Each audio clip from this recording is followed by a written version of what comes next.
So you know the rules. No softballs. Only hardball questions. But before we get to the questions, I've got some questions for you. So I'm looking forward to your answers. And you're not seeing my screen yet. Something's about to happen.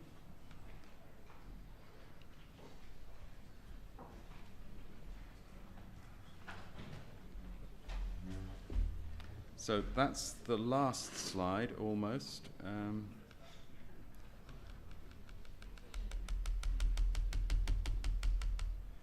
Whoa, right. So I'm going to end with this slide as well, but I just wanted to give you the dates for... Is that the right date? 17th. Sorry? 17th, 18th. Oh, 17th and 18th. Sorry, naughty me. LIPS is the 17th and 18th of September. So, bringing lean construction to life, developing leaders, consultants, facilitators, coaches, trainers, and instructors. Lean is something that's happening all over the world.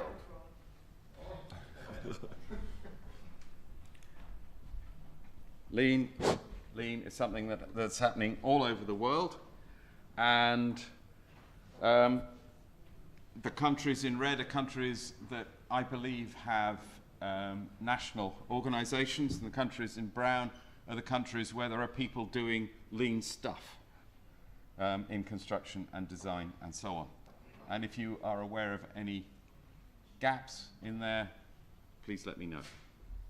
And all over the world, there seems to be a shortage of people who can lead, consult, coach, facilitate, train, and do all the other things that are necessary to bring lean to life.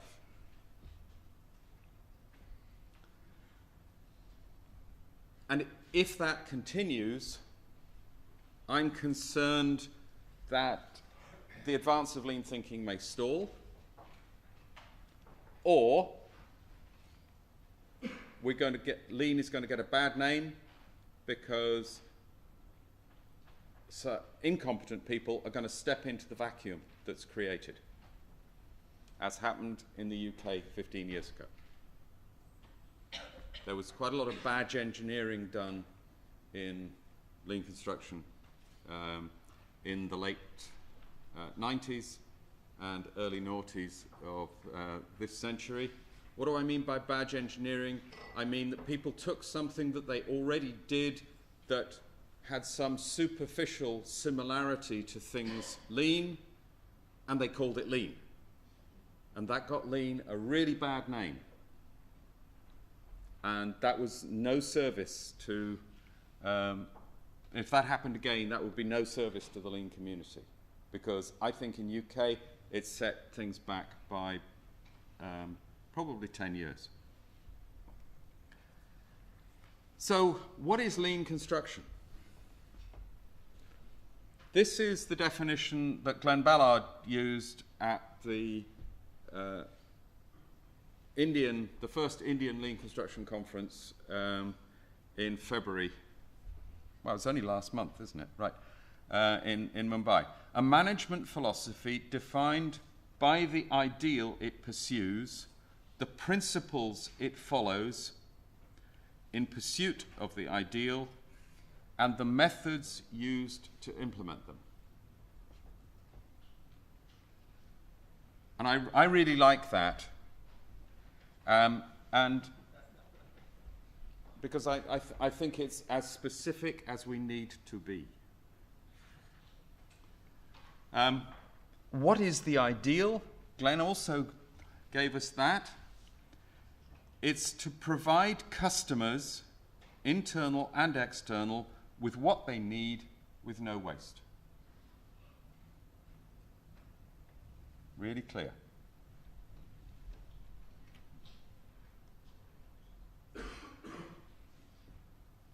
So leaders, coaches, facilitators, trainers, instructors, consultants, what do they need to know? So this is my question for you. I'd like you to, in groups of 3 or 4, at your desks, take a sheet of paper and make some lists, please. Okay? That's the question. Now it's your turn.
Okay, about 2 more minutes.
Okay.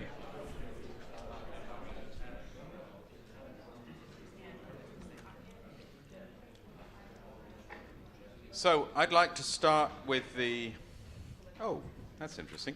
I'd like to start with the knowledge. So if you just look through your list and write an S against anything that you think is a skill that people need, let's get a list of the knowledge that you think people who are going to be offering their services either as internal or external leaders would need. So, who'd like to start us off? What I will need help with, if I'm going to, would you offering to come and write? Oh, brilliant. Come and write.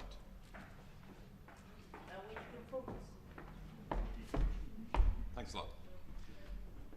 Okay, so, who'd like to start? So, yeah, great. I'll have a go. I'm Esben from Pjorsløv. We talked about methods, and just to mention a few, we have the large planner system, and of course from yesterday, the IPD. Right. As skills. Okay, so I'd like to start with knowledge. Sorry, then we have something else. Okay. We have the underlying philosophy to know what is all coming from. Underlying philosophy? Yeah. Somebody else. Just turn your microphone on if you've got something to say, and then I can see you and recognize you. So, were you talking about something completely different? Hi, I'm Jimmy from Pjorsløv.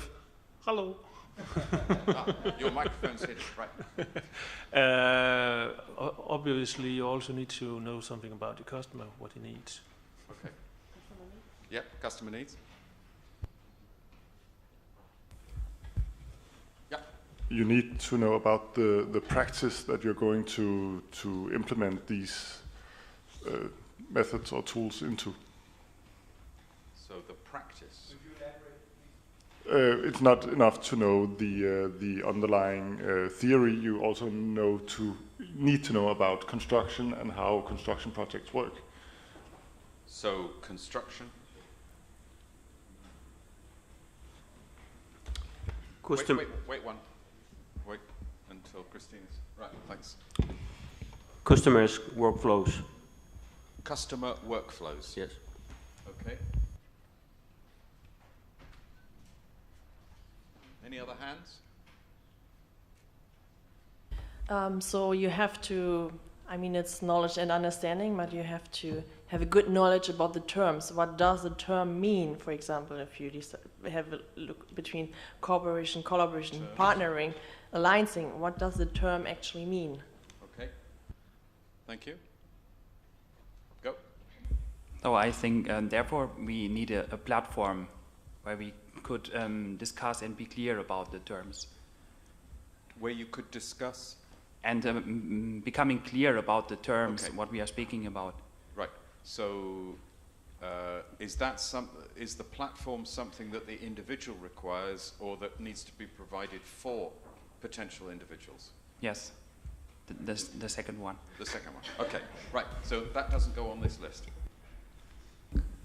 Yes. When and why tools and methods are appropriate. When and why tools are appropriate. Yep. Any? Yep. Gunda. But wait until. Just a minute, Gunda. Again, I should know the system better than any of you. Yeah, but however, Gunda, it seems I don't. Gunda. We talked about team-based structures, that you had to have knowledge about team-based structures. We also talked about a little bit about team-based structures. Yeah, please, the extra spoils. Sorry. Please allow Christina time to write. I'm sure she writes a lot faster than I think.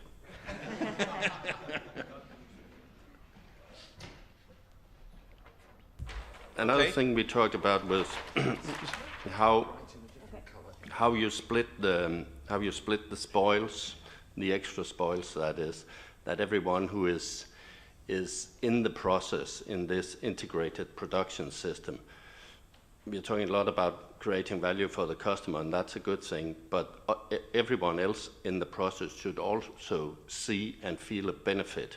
So how to split the spoils. Yeah. Great, thanks, Gunther.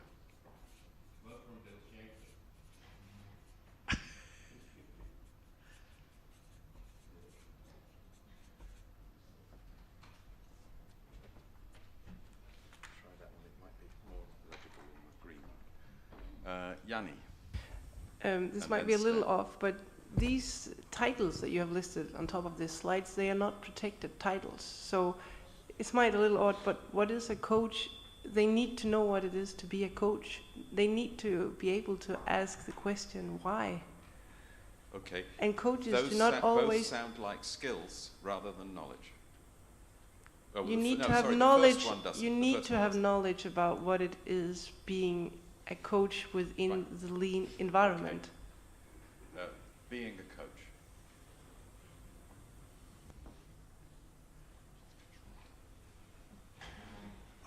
I think it is necessary to have knowledge about construction as a system, meaning, well, just write construction as a system. Meaning actors, phases, interdependencies, etc., etc. Great, thanks, Steen.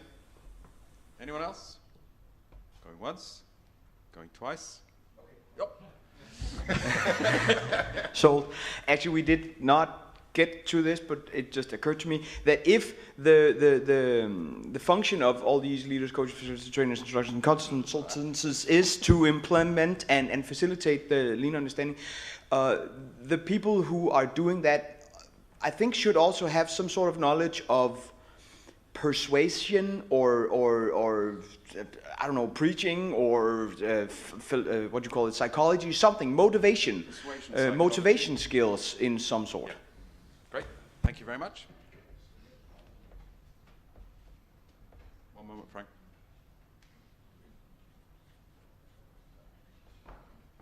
Okay, go. We also talked about there should be knowledge about the task, what is going to be done. I mean, what does the customer want? So is it a house or is it a factory? By the knowledge of construction as a system? No, not as a system. The specific task that has to be done. I mean, what does the customer want? Okay, so customer needs, is that already... I'm just wanting to check whether this is a new issue or it's something that's already covered by what somebody said before. Could be customer needs. Yes. Okay, right. Going, gone. Okay, what about skills? What skills do these people need to have if they're going to work effectively in your organizations or organizations that you know about? Randy. Change management.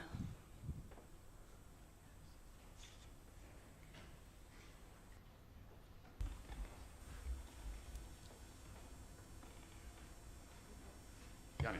It's fundamental, but they need the skill of being patient.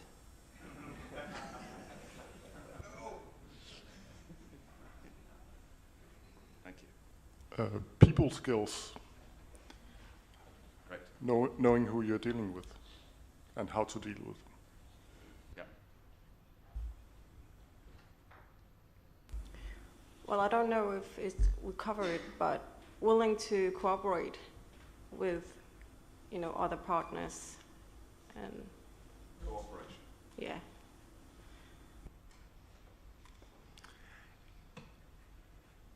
Okay. Inspiring. Okay.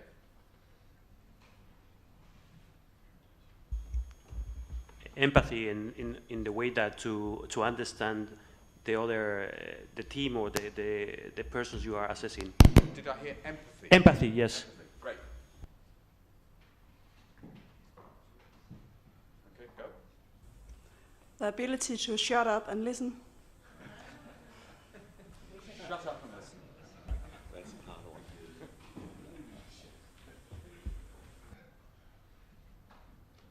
Okay. Yanni. Just to continue of that one, because I like that one, but that's also to ask the questions.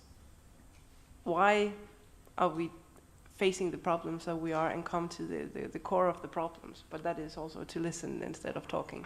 Right. Okay. Anyone else? Yeah, problem solving.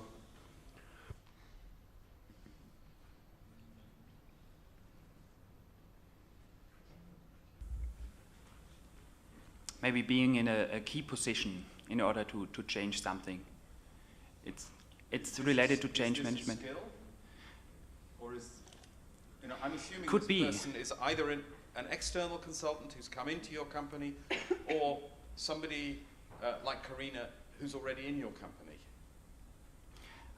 I think you can use it as a skill, something like that. Okay, so can you help me summarize the skill that you see? Okay, when you are not in a position in order to change something, then it's necessary to work yourself in that point or to that point, because maybe you're a blue-collar worker and nobody will pay attention to your ideas, and this happens 1,000 times on site, and so therefore. This is what I'm trying to do, becoming in a position or making a contact to people in order to put my ideas.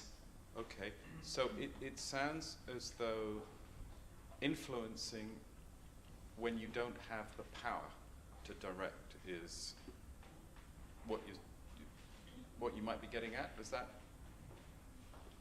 influencing, influencing through personal power rather than through positional power? I think I didn't get the sense. Maybe you could call it authority. Authority, yeah. I don't know. Okay. Okay. Yeah. All right. Thank you.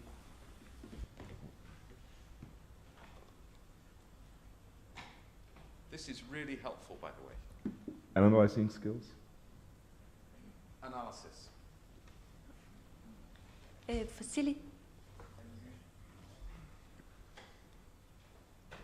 Yes. Facilitation skills, which means to be able to hold of a group dynamics processes. Facilitation skills, correct. Yeah. The understanding about the small steps. Sometimes the fastest way to go there is to go slow. Going slow to go fast.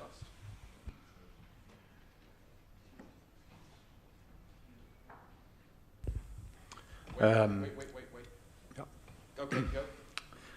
Communication, convincing, presentation skills. Communication, presentation.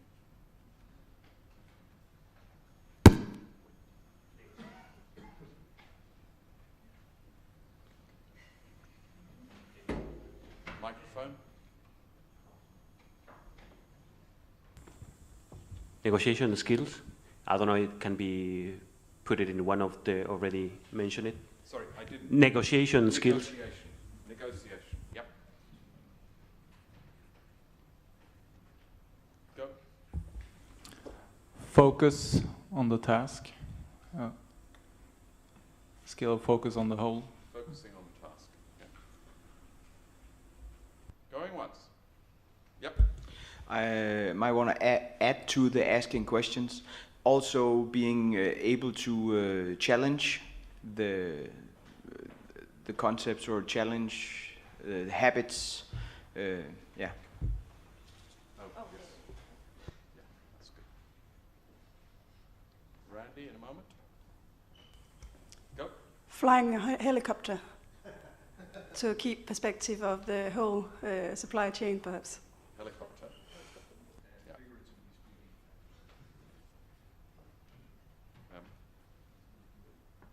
On that one, I think plate spinning might also be useful. It can be discussed whether it's knowledge or skills, but I think the tools, like if you as a coach go out and want to introduce lean, it's a good thing that you know what 5S is. It's a good thing that if you're a lean construction coach, that you know what the last planner is. So these I won't call them basic tools, but the tool box be well fundamented in those. Okay. this is the last one, otherwise I'm not going to finish. And you're not going to get me on. I think very important is also to be able to reflect, have skills to reflect.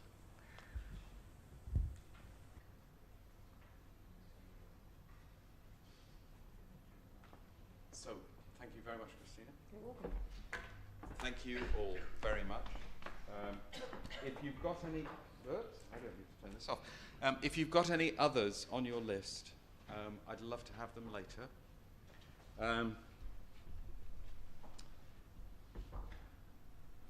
These are the ones that I thought of. This is in the knowledge, appreciation, and understanding. These first four come from the System of Profound Knowledge by W. Edwards Deming. So pick up some of the things that have already come up, but not all of them. Obviously, the person needs an understanding of construction and an understanding of design. And they need to know about production theory. But that's not enough. I think they need to know about training with industry, training within industry, lean thinking and flow, lean project delivery, big room and co-location, target value design, prefabrication. And that's just knowledge. But they also need skills in coaching and consulting, decision making, and so far as I'm concerned, particularly choosing by advantages, facilitation, leadership, because they're going to have to lead what's going on, even if it's leading from behind. And the whole notion of servant leadership, I think, is really important, because there need to be exemplars of servant leadership, because that is the way I think we have to take our organizations if we're to make this work. Big time. Managing change. I thought I'd forgotten that one, so I'm pleased to see it's there. And personal and organizational learning. They need to understand how people learn and how organizations learn. Because again, lean for me is, learning is a big part of a lean transformation.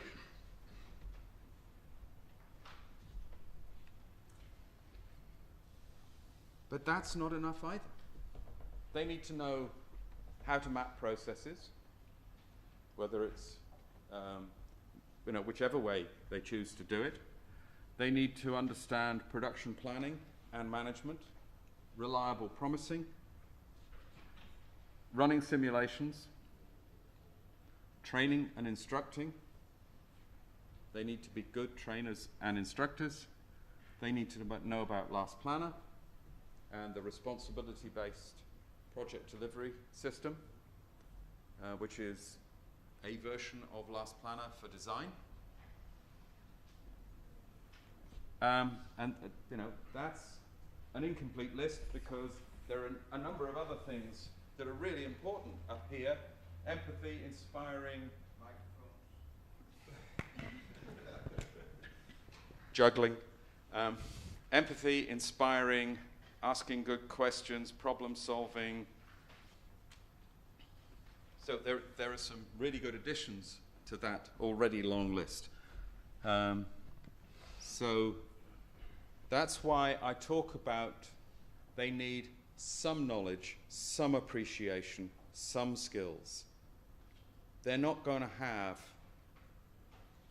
total skill, total knowledge, but they need to understand enough to point people in the right direction to where they can get the information they need. And they also need to be aware of three very important words. I don't know. And those are probably the most important things they need to be able to do, is to say, I don't know, but let's go and find out together. So what's been done already? In 2003, and I think, but I'm not sure, again in 2006, Lean Project Consulting and LCI organized the SHUSA program. SHUSA is a respected leader, so it was a program to train leaders. And a number of the pioneers in our community were in the United States were on that program, were part of that program. It was a 6-module program. Each module was 2 days, and there was reading in between. They did simulations when they met, and had discussions and started study action teams and things like that. In 2011, CH2M Hill, soon to be rebranded as CH2M, began the Qualified Project Steward training. They're an engineering company, design company, and they needed people who would help design teams become more lean. And they ran this training for project stewards. They involved some of the project managers in the training as well. And it had some significant results for projects that they then worked on. And there's a little bit more about that in the paper. Have I got the right start date for this program? Do you know? No. I was for the Chalmers program. Did it start in 2010? Yeah. Oh, when did it start? Oh, okay. I've got this wrong. It's more than 10 years. So there is a program at Chalmers University, run by Chalmers Professional in Sweden, which has similar duration to the SHUSA program, but a different method of presentation. And Yanni is the course director for that program this year. So if you want to know a bit more about what's being done this year, Yanni's the person to talk to. Can I make a comment on it, yes, if you please. wanted? The course started at Chalmers, like 10 years ago, and it was run by the professor called P.A. Josefsson, the guy that I talked about yesterday, the guy who actually made some of the investigation that was what Laurie Koskela based his initial article about in 1992 that started out the lean construction. So he was the guy doing that, and he also started this program like 10 years ago. Great, I will correct this. In Grania y Montero, a construction company, the largest construction company in Peru, has the academy. It has 3 different schools in it, one of which is focusing on this sort of level of development. And that's been running since about 2007. And there are a number of other formal and informal in-company programs that are trying to develop people in this way. But so far, nobody has done any systematic research to look at the effects of these programs, what was done, and so on. So if somebody wants a project, there's one waiting to be done. What could we do now? I think the criteria for a program are that it's flexible and learner-centered, that it's multidisciplinary, it's part-time and post-experience. It's not something you do when you come straight out of university. You're too wet behind the ears, then you need some experience. You need some hard experience of what goes on in the design office, on the construction site, and so on. You don't necessarily need to know about lean. That can be learnt along the way, or you don't necessarily need to know about construction because you're a designer. You can learn that, but ultimately you're going to have to get an appreciation of all those areas. It develops people and process skills. It's built around live projects, and I think it needs to involve the learner's employer in some way, so that there's a willingness to allow the learner to try things out on the projects, on the company's projects. So how might we do this? I think it is likely to involve a combination of learning sets. The idea of learning sets comes from action learning, Reg Evans' work back in the 60s. Study action teams, something developed by Hal Maycomber in Lean Project Consulting. Residentials, because we have to do things, there are some things we can only do face to face when we're in the same room together, like doing simulations, learning how to run simulations, experiencing simulations for the first time, and getting to know people. So I think there was a comment yesterday that because we come together and co-locate for some time, it's a lot easier to work when we're trying to co-locate on the phone or in a web conference or something like that. We've learnt a little bit about how to read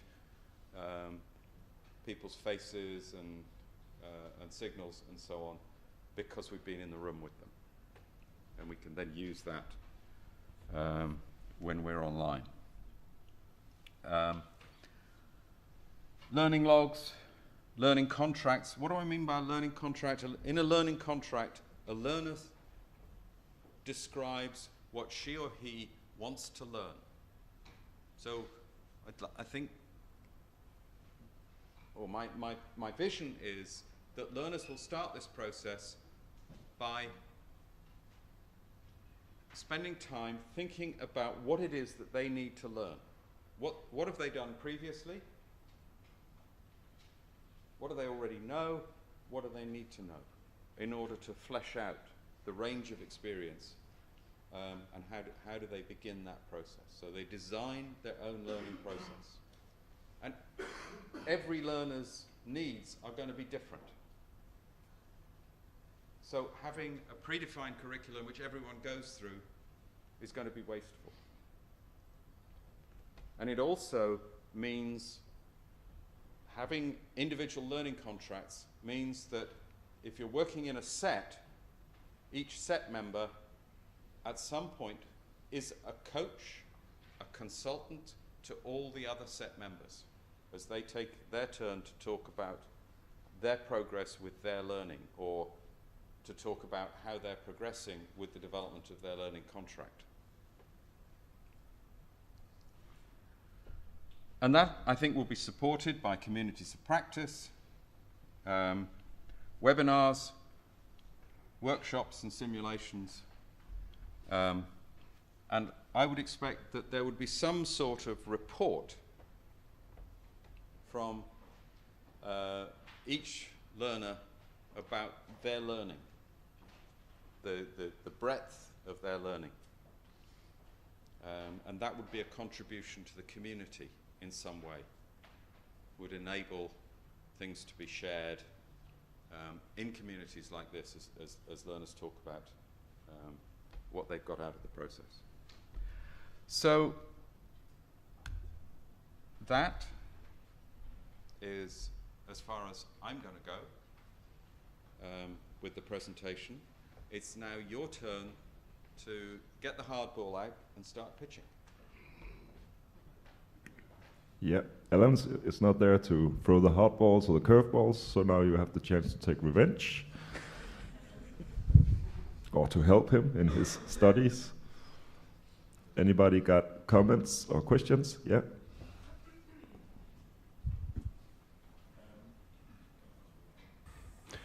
My name is Jesper Petersen from Kia Copenhagen School of Technology.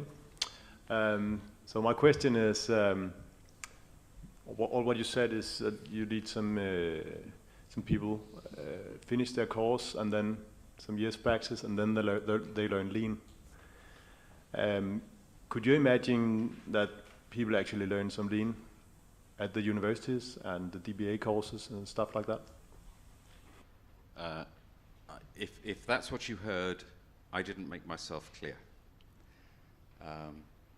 I know people are that universities are now teaching lean, lean construction, and that's fine. And companies are, we've got Enemak and Peterson here in the front, BAM, others in the room who are using lean on their projects and so on. So people may start this program with lots of experience of last planner and lean, and both at a theoretical level from university and then in their companies, and now they want to do that. But it may be that somebody's heard about lean, got really excited about it, and they've been working in construction for 5 or 10 years, but really they don't know very much. So that's why I think it's important that we've got a program that's flexible enough to take all those people. There may be some people who have automotive experience who don't know much about construction and design, but they've got a load of lean experience. They're going to bring something different. If they're already lean consultants, they're going to bring something different into the program, which is going to be valuable to people who come into the process from other routes. Is that a response to your question? Randy? Yeah, let's take it afterwards. Sorry. Thank you. I think it's very important that you bring in the issue about learning into this area, because we have a lot of challenges there, because I also teach at a university, and the first thing I talk to the students about is that they always come and ask me, what books should I read the next to learn lean? I say, you should not read books at all, throw them all away and go out and try and do it instead. What I've seen though working really, really good is making courses. So when you have an actual project, make practice-based learning there and make it structured so that people learn together, because I've also seen a lot of people going away on training, seminars, and come back, but it doesn't help if their surroundings are not in that learning process with them. So we should also focus about learning in networks and in groups, and especially in practice.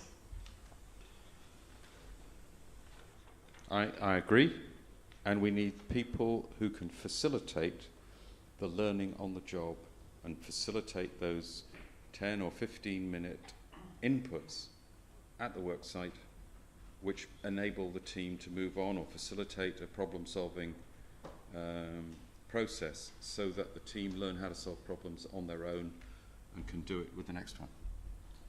Sten? The title of your presentation is Bringing Lean Construction to Life, Developing Audacious Leaders.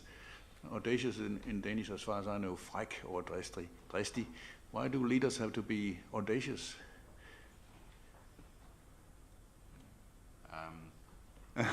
That I've actually taken that word out of the title for the paper for EGLC.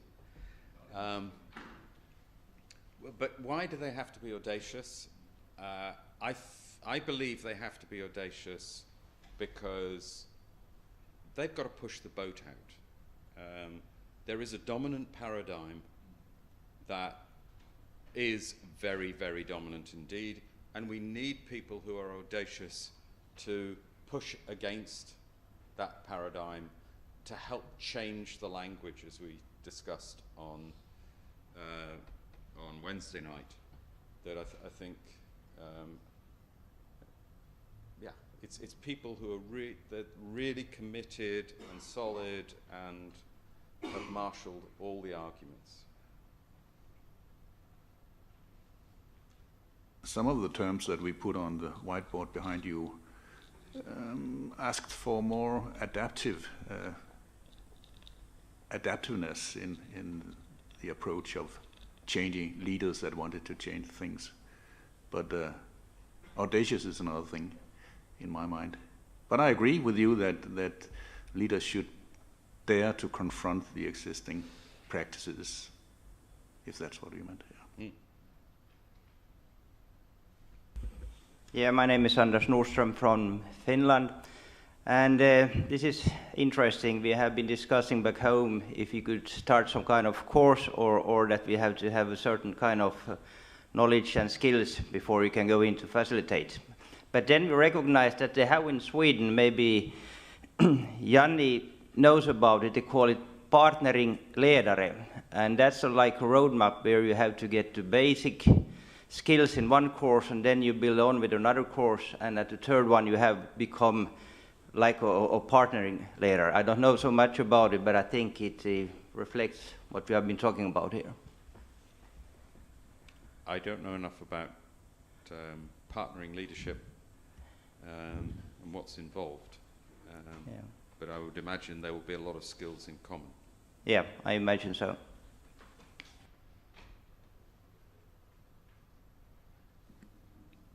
I will take the word and ask you a question then. Is this person, you use they, is that one person?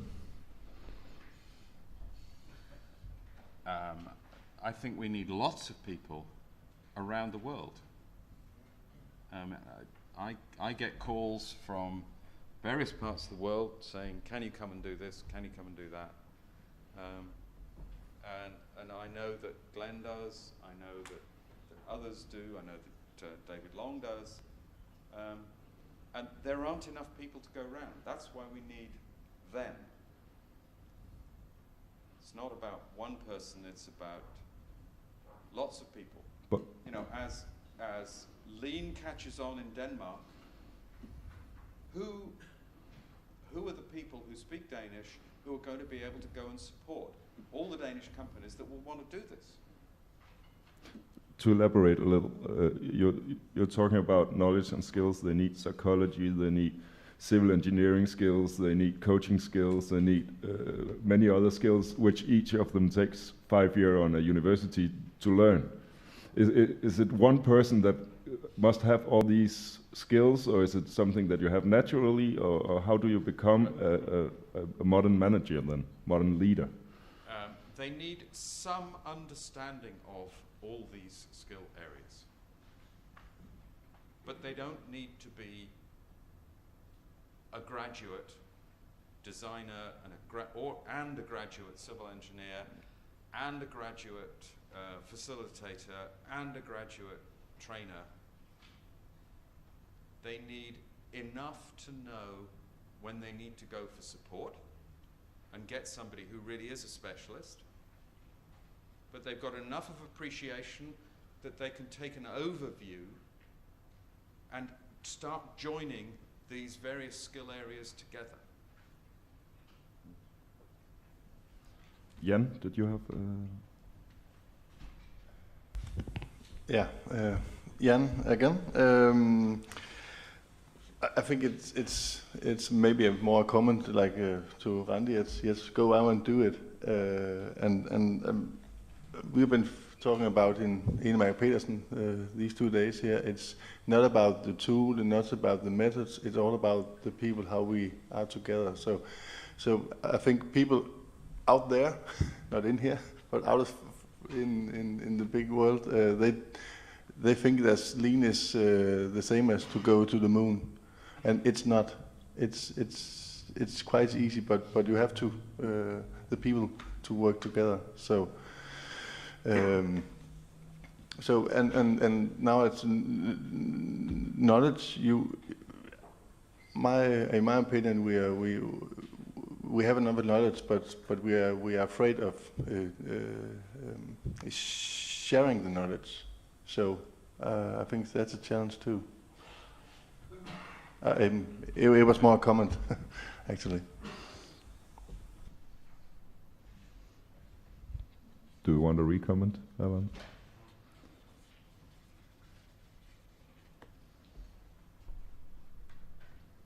I've just written sharing knowledge in my shorthand.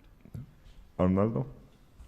Yes, I'm thinking you are proposing there a super lean man, because to have all this knowledge and to have all those skills probably takes longer time from us. But I think that in order to collaborate and to participate, it could be a good idea to have a kind of clusters or teams that I'm good at this, I'm good at analytics, I'm good at negotiation, I have a broad experience, and sometimes if you are alone, you cannot see your mistakes. You need to have some other points of view, and you need to work in teams. So you cannot, from my point of view, be alone consulting this. So you need to have your core team and then your sub-core team that can support you in a specific task that can allow you to do a better consultancy. Thank you. Thank you.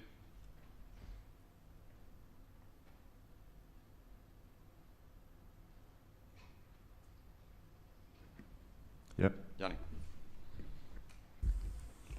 This community that you were talking about with you and with Glenn and David Long, I mean, that's a fairly small community if it's only 3 people that is capable of going out and do that. And now I know that in this, for example, for this conference here, it was initially Glenn who was contacted to come here, and then Glenn, he's saying, okay, David is capable of doing that, and then it is David who is coming. So turning it back to you, Glenn and David, and those people that are like you, you also have a responsibility of making the new heroes.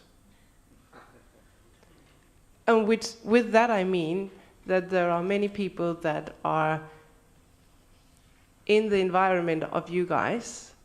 I mean, I have been working with Glenn for a long time. I've been working with Iris. I've started to work now with you. I've worked with David. And I've been, you can say I've been chasing you. I don't know. But learning is something that you do. I believe that learning is not something that you do in an education like Randy is saying, but it's something that you learn by side learning from you guys.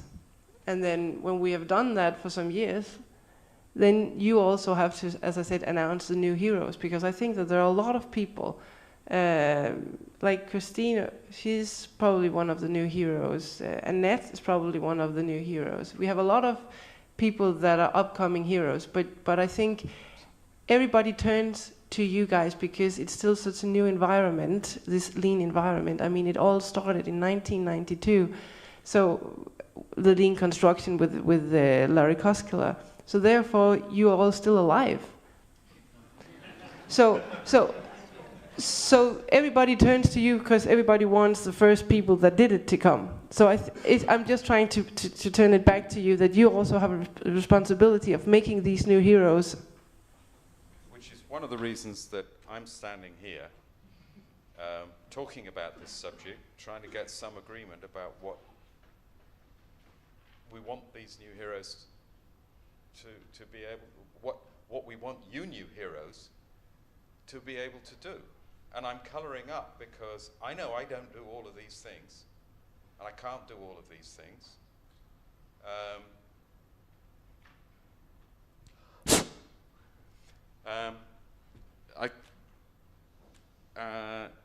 So, you know, it wasn't my intention to set myself up as one of the heroes, because I don't think I am. And I've been, you know, listening to Greg and Glenn and others talking about about their process of development over the last 40, 50 years. And I've looked at my process of development in the last 40, 50 years and the sort of things that I've been through and dabbled in.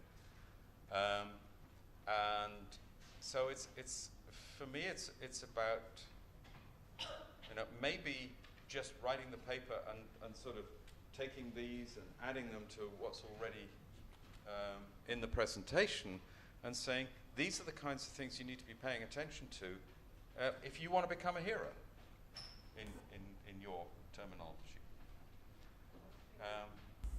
It's on now, yes? One thing is that if somebody wants to become a hero, but I also think that you have a job to do that.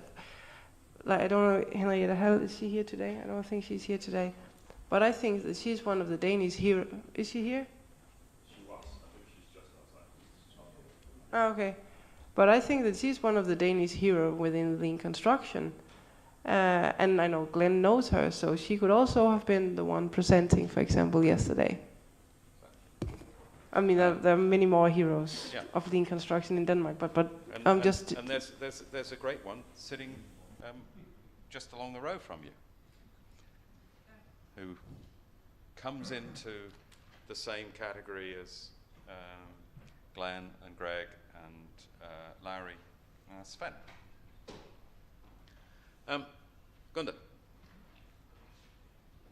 Yeah, we of course always looking out for working class heroes, and together with the employers, we have this program called Better Bottom Line, and it would have been politically incorrect if the word line hadn't been there, but and one of the trainers there is sitting over here in a light blue shirt. Wave your hand, Michael. Is one of the trainers there from our side. And what they do is that they go out to companies, and I would say they bring about awareness that things can be done differently.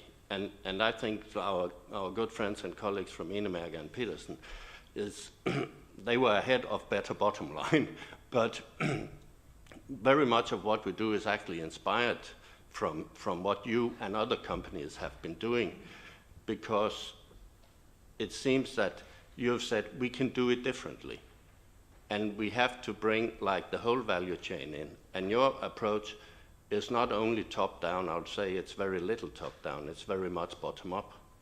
And I've been at a couple of meetings on your building sites in Enemærke and Pearson, a big renovation in a social housing project in Elsinore for about 1 billion Danish kroner, I think, in that vicinity. And all our people, they like it. So what we're trying to do is basically bringing in awareness that things can be done differently. From the bottom up is our perspective. We don't mind that academics is interested in this, not at all. But I think when we talk about the knowledge, the skills, a building worker in Denmark has almost 4 years of education. In other countries, they call them engineers then.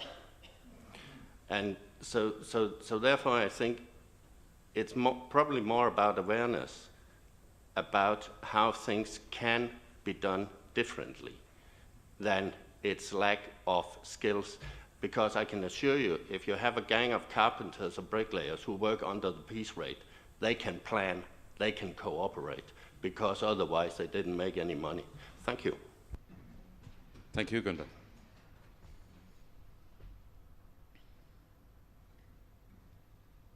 Is it lunchtime?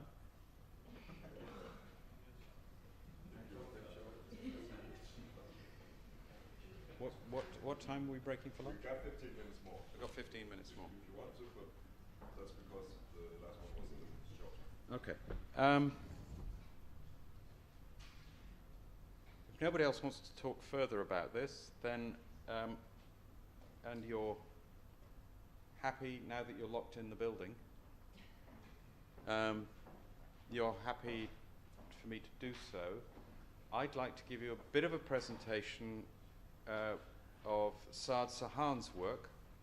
Saad is a PhD student at Nottingham Trent University. He should have been here, but his employer, he's a part-time student, wouldn't release him to come.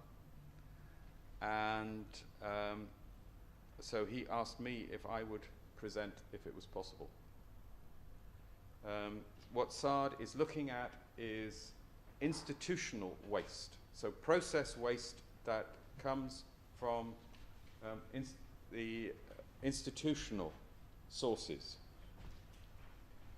Do I have your permission to spend 10 minutes talking about that?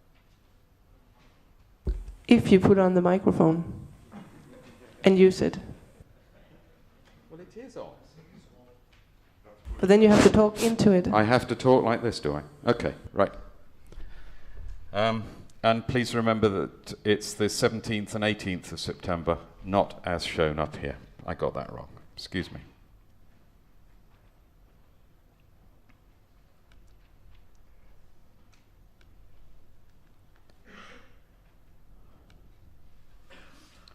So Saad is interested in institutional waste within procurement for this paper, which he's writing for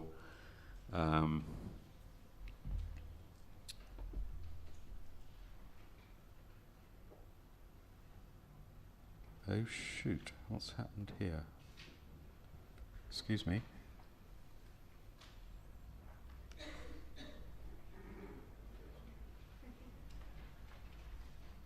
I had thought I was going to start with the findings, which is what I want to do, seeing as time is limited.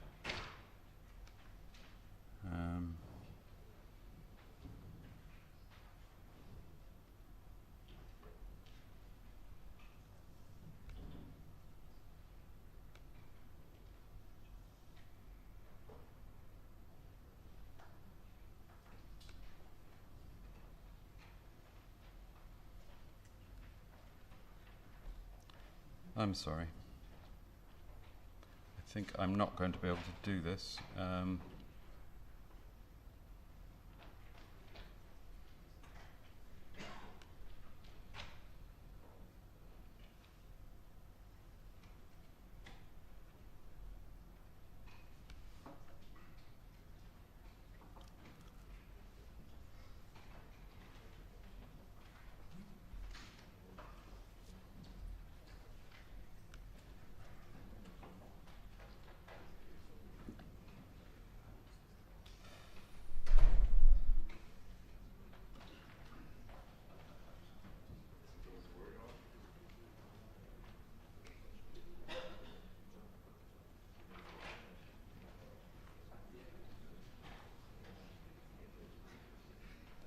I'm sorry, I'm not going to be able to do this. I don't have the copy of the presentation with the findings in, and I think it's not worth starting because I will not get to a conclusion in the time available. So I'm sorry about that, but it's a fascinating piece of work. It's a fascinating piece of work, and when it comes out for EGLC, I strongly encourage you to read it because I think it's really, really important.